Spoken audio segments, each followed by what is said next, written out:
K Clubs is funded in part by the South Carolina Arts Commission, which receives support from the National Endowment for the Arts. You're now watching Kid Club. Club is sponsored by Empowered to Win and the Boys and Girls Club of the Midlands. Make sure you like, Share and subscribe. Hey, welcome to Kids Gloves.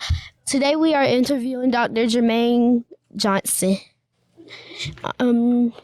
Jermaine Johnson is a South Carolina state representative for Richland and Kershaw counties, committed to the community service and activism.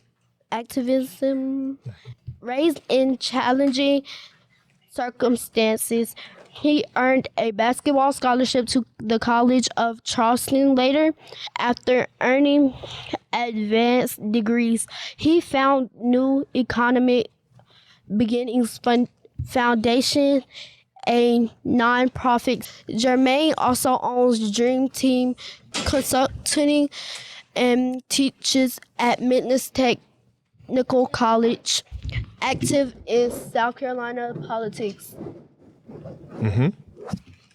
Thank y'all for having me. I'm ready.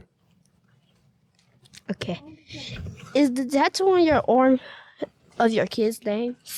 So I have like 17 tattoos, and I regret every last one of them. I have a lot of tattoos. I have a tattoo of a basketball, because that was like my first love was playing basketball. I've got a tattoo of my son's foot when he was born, like when you have a print of your foot. It's got his nickname and his birth date on there. I've got a tattoo of some angel wings that have my mom's name in there. I have like some clouds and stuff that are on my arm that shows the basketball on fire going through the clouds and all that type of stuff. So all of my tattoos have some sort of a meaning to them. But still, as an old man, you look at your body and you're like, man, like, well, I don't know why I had all these tattoos because one day I'm gonna be 80 years old, and what are these tattoos gonna look like when I get old? So if I can give y'all some advice, don't y'all get no tattoos, all right? I'm gonna get no tattoos, all right? All right. The only tattoo I probably get is of my dead grandma's name. Okay. Yeah, well, that's a meaningful one. Yeah, that could probably work. Yeah. Like, the tattoo right here, that's of your kid's name? No, that one says death before dishonor. And what that means to me is I'm a very loyal person. If I love you, you have me on your side all the time. If you are my friend, I am going to be with you as long as we are together. So I'm a loyal person to people who I truly care about. Was it fun playing basketball? It was very fun playing basketball. Basketball was the thing that helped me to escape the trials and the problems that I had at home. I didn't like being at home. I did not like living in the circumstance that I lived in. Like I was saying, that I used to live in some motels. I lived in a Motel 6. I lived in a travel lodge. I lived in all these different motels with myself and my parents and a couple brothers. And living in those motels, it was very cramped. So what I used to do was I would go play basketball to get out of the motel a lot.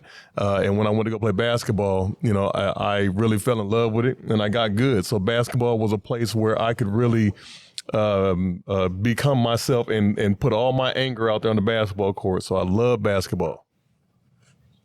Yeah, it's your question. How did your brother die? So my oldest brother, I had two brothers that actually have passed away. My first brother, he ran away from home.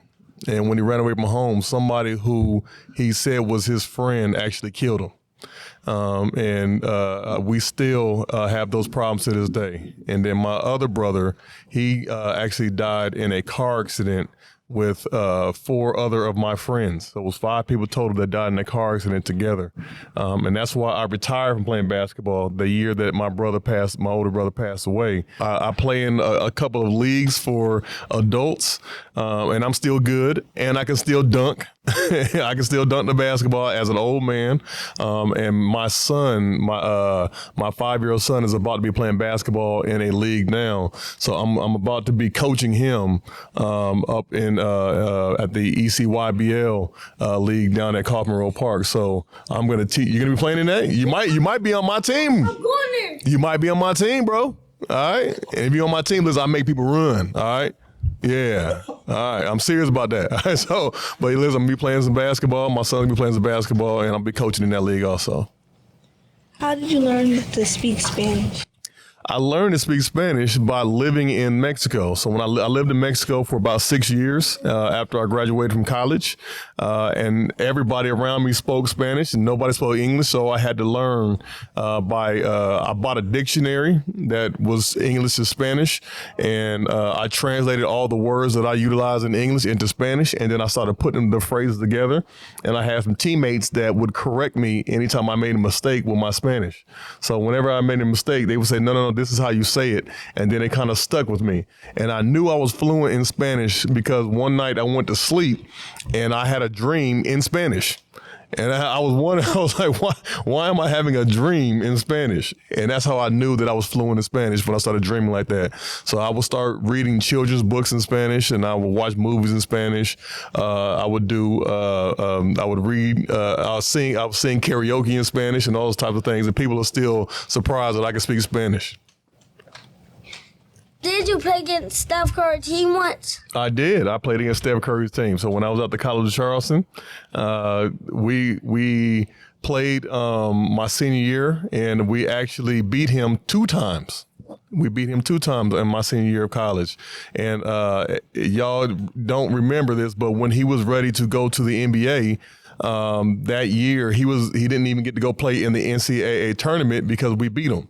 And when I beat him, that was probably the most amazing day of my college basketball career, because at the end of the game, me and him hugged and everything. I said, bro, this is the first time I ever beat you. So, I said, listen, I'm super excited. And we hugged it out and everything. And he became a friend of mine. And when he became a friend of mine and he went to the NBA, and I was working out for some NBA teams, he actually sent me a whole bunch of shoes. And when he sent me a whole bunch of shoes, I was like, man, I just started giving them out to all my friends. But he was a nice guy. I met his wife before they were married. And when he was playing, like, as a rookie year, he would give me tickets to the game and everything. So I go hang out with him. So did you watch him play? Yeah, I did. And I still watch him play now. He's super famous now, so it's a little different. Who did he play against? He's played against everybody, but his arch rival right now is obviously LeBron James. And I remember LeBron also when I was in high school too. So yeah, I played with all these guys. You saw LeBron James? Mm-hmm. Yeah. LeBron James. Yeah. James. Yeah. Okay, do your sons play basketball if you haven't? Yes, my sons, they play basketball. They don't play very serious. They just like to play for fun. And that's one thing that I wanted my children to be able to do.